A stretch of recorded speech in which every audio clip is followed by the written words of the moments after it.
So give me let's bust the myth of how many days it takes to set a habit. If you do something every single day, and maybe it changes for each person, but what's the science or the statistics say about how long it takes to form a positive or negative habit, I guess? So 21 days is the thing you hear all the time, 30 days, 100 days, whatever. Right now, 66 days is making the rounds. There was one study done that found that 66 days was the average for how long it takes. And as a rule of thumb, I don't think it's terrible. Like, you should remind yourself, yeah, this is gonna be months of work. It's not just gonna be something quick.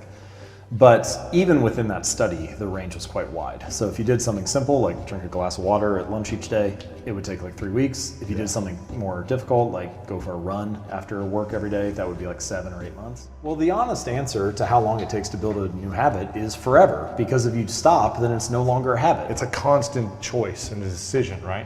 Sometimes people ask like, oh, how can I double my productivity or something like that? And you'll see articles like that all the time, like follow this 1 5-minute trick to double your productivity.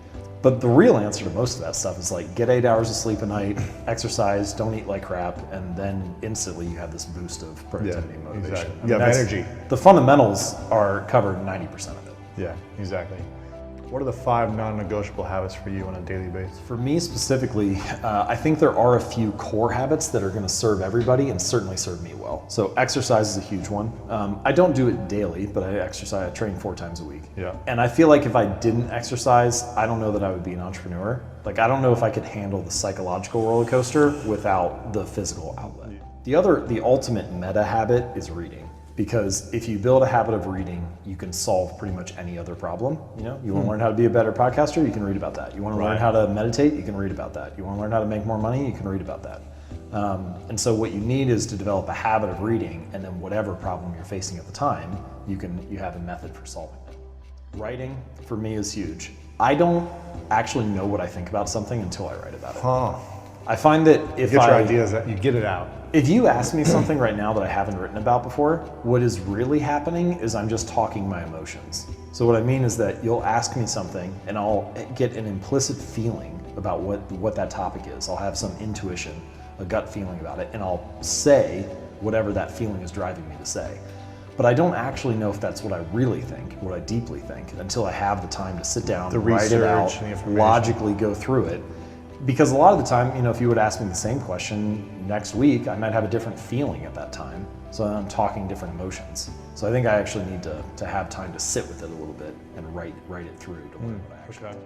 When your body is moving, it's very hard for you, one, to not be active mentally. Like, if you think about someone who's shut down mentally, what does their body language look like? They're usually closed off, their arms, like they're sitting, they're not moving very much. Try to be closed off mentally and be dancing physically. It's very hard to do. If your body is moving like that, it's really hard for your mind to be shut down. So that's one thing, it kind of gets like the juices flowing. I wonder about your non-conscious mind being like a bottleneck sometimes. And so if you're moving, if you're walking, it gives your non-conscious mind something to do.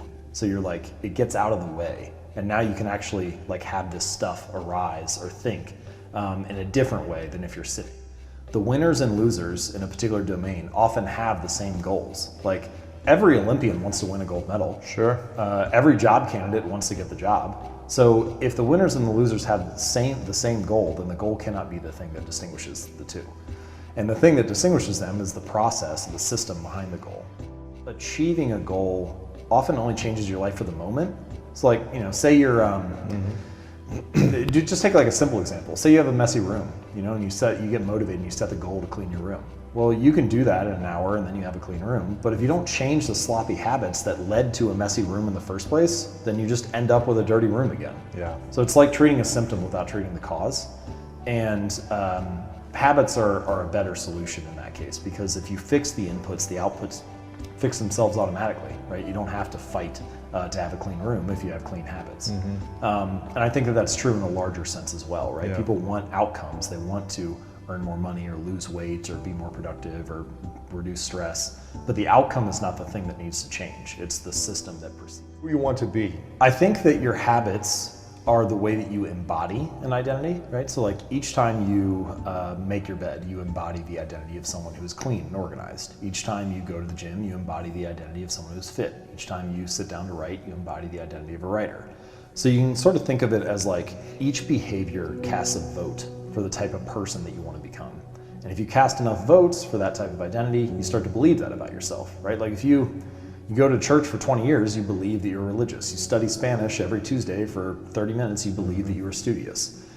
So in that way, your habits provide evidence of your desired identity. And I think that that is probably the ultimate reason that habits are so important.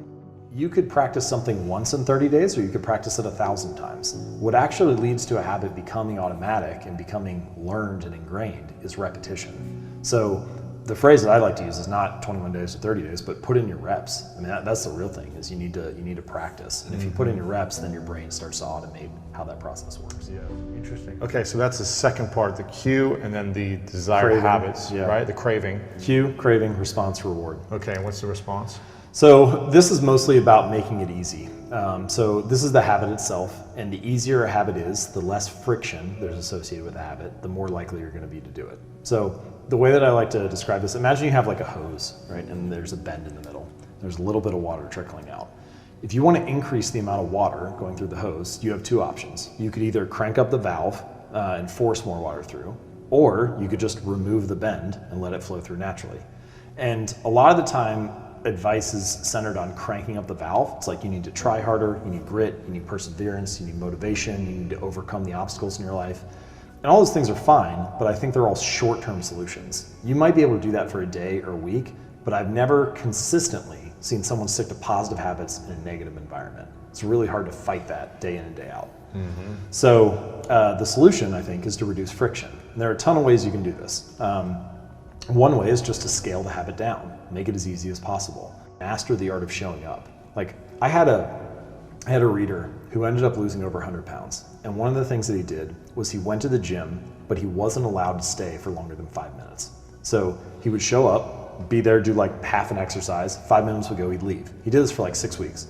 Wow. Now, it sounds ridiculous. It sounds silly because it's the opposite. Just work out for a half hour. Yeah. But what he was doing was mastering the art of showing up. And a habit must be established before it can be improved, right? If you don't establish the habit, there's nothing to optimize. If you're not showing up at the gym every day, who cares about what workout you're doing? You're not even there. Don't start running an hour a day if you've never run in a long time. Be the person who shows up and puts their running shoes on every day before you worry about how far you're running, what kind of workout you're doing, and all that type of stuff. I think that the more sustainable strategy, the more reliable strategy, is to scale it down to the first 2 minutes, focus on that, establish it, master the art of showing up, and then go from there. Usually when people think about building better habits, they optimize for the finish line, right? It's like, how much weight do I need to lose? How much money do I need to make? When can I finish this book? It's all focused on the result. But I think instead, if you optimize for the starting line, make it as easy as possible to start, scale it down, organize your environment so that all that stuff is set up. This is another strategy for making it easy, which is that you can prime your environment to make the future action easier, right? Like if you chop up a bunch of vegetables and fruit on Sunday, it's now easier to have a healthy snack during the week. If you set your workout clothes out the night before, it's now easier to get into the workout the next day. But doing all that stuff to make it easy to show up, that is probably the more important piece early on. It's true, like habits can help you earn more money or be more productive or lose weight, and all that stuff is great. But in addition to the external results that habits provide, they also shape your sense of self. They are the engine or the avenue through which you learn to believe things about yourself. Like sometimes people will say stuff like, fake it till you make it. But fake it till you make it is asking yourself to believe something without evidence for it. And you can do that for a little while. You could do it for a day or a week. But eventually, there's a word for beliefs that don't have evidence behind them. It's delusion, right? Mm-hmm. And if you're deluding yourself, then eventually you give up on that. But the power of doing a better habit each day or casting a little vote for that type of person is that now you have evidence to root your belief in. Every day I try to leave my phone in another room outside of my office, at least until lunch, because then I get like a 4-hour block of time in the morning where I can just work without any distraction. Yeah. And it's funny how quickly you don't, if my phone was on me in the morning, I would check it every 5 minutes or whatever. But when it's out of the room, I don't even find myself wanting to, I never walk up the stairs to go check it, even though it's only 30 seconds away. Wow. So it's interesting how little we actually want to do these things, but we just do them all the time because they're obvious and easy. And I think the key is to invert that, Take the things that are the bad habits, the distractions, the procrastinations, the unproductive uses of time, and make them more invisible, reduce exposure, and less easy to do. And take the things that are good habits and make it the equivalent of having your phone on you all the time, right? Make it right in front of you, make it obvious, make it easy, make it frictionless.